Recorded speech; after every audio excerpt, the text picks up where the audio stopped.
혹시 이런 경험 있으세요?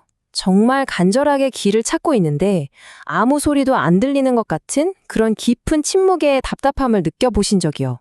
오늘 바로 그 마음, 하나님의 음성을 꼭 듣고 싶다는 우리의 깊은 갈망에 대해 한번 이야기 나눠보려고 합니다.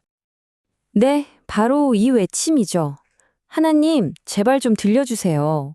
우리 다들 마음속으로 아니면 진짜 소리 내서 이렇게 기도해 본 적 있잖아요. 길이 안 보일 때, 뭔가 정말 중요한 결정을 해야 할 때, 명확한 답을 정말 간절히 원하게 되죠. 오늘 이야기는 바로 이 마음에서부터 시작됩니다. 성경을 보면요. 와, 이건 정말 무시할 수가 없겠다 싶은 메시지가 나오거든요. 나는 네가 박해하는 예수라. 이건 뭐 거의 벼락을 맞은 것 같은 온몸에 충격을 주는 그런 메시지였을 거예요. 그쵸?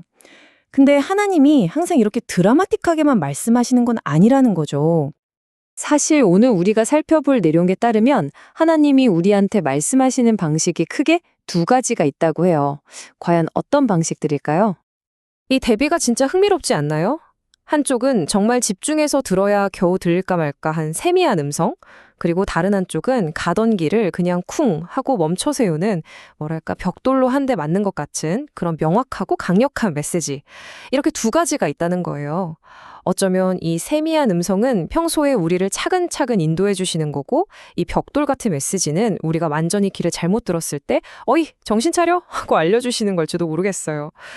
중요한 건 뭐냐면 방식이 어떻든 우리가 들을 준비가 되어 있어야 한다는 거겠죠? 자, 그럼 이제 진짜 문제로 한번 들어가 볼까요? 사실 문제는 하나님이 침묵하시는 게 아니래요.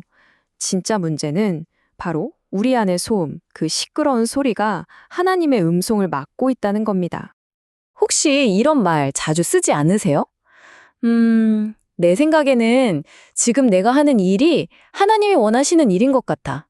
어떠세요? 좀 익숙하게 들리나요? 바로 이 순간 우리는 내 생각, 내 경험에 의존하는 함정에 발을 들여놓게 되는 거예요. 나도 모르게 내가 맞다고 생각하는 쪽으로 모든 걸 판단해 버리는 거죠. 그런데 오늘 살펴볼 내용에서는 정말 단호하게 말해요. 크리스찬이라면 이런 말을 해서는 안 됩니다. 와, 좀 충격적이죠? 잠깐 멈춰서 생각해보게 만드는 말이잖아요. 아니, 도대체 왜 내 생각에 의존하는 게 그렇게 문제라는 걸까요? 핵심은 바로 이겁니다. 우리가 내 생각엔 하고 이걸 앞세우는 순간 교만의 함정에 빠진다는 거예요. 왜냐하면 하나님의 일이라는 게 우리 인간의 생각이나 논리를 훌쩍 뛰어넘는 거잖아요. 근데 우리가 자꾸 내 머릿속 틀에 안에 하나님을 가두려고 하니까 정작 그분의 진짜 목소리를 못 듣게 되는 거죠. 그러다 우리가 너무 내 생각에 갇혀서 고집을 부리면 때로는 좀 더 극적인 개입이 필요해지는 거죠. 하나님이 우리의 그 단단한 확신을 일부러 툭 하고 꺾어버리실 때가 있는데 다 이유가 있다는 겁니다. 바로 이런 마음이죠. 이 일은 무조건 내가 해야 돼. 이런 생각. 이게 바로 자기 확신에 꽉 차 있는 상태를 보여주는 거 아니겠어요? 나 아니면 안 된다. 이 방법이 무조건 맞다. 이런 교만한 확신이 우리 안에 가득 찰 때가 있잖아요. 근데 이게 벌을 주시는 게 아니에요. 오히려 우리를 이끌어 주시는 하나의 방법이라는 거죠. 우리가 교만한 마음으로 계속 잘못된 길로 가는 걸 막기 위해서 아까 말했던 그 벽돌로 쿵 치는 것처럼 충격을 주어서 우리의 확신을 깨버리시는 거예요. 그래야 우리가 내가 다 아는 게 아니었구나 하고 깨닫게 되니까요. 자, 그럼 어떻게 해야 할까요? 해결책은 의외로 간단합니다. 우리 기도의 방향을 살짝 바꾸는 거예요.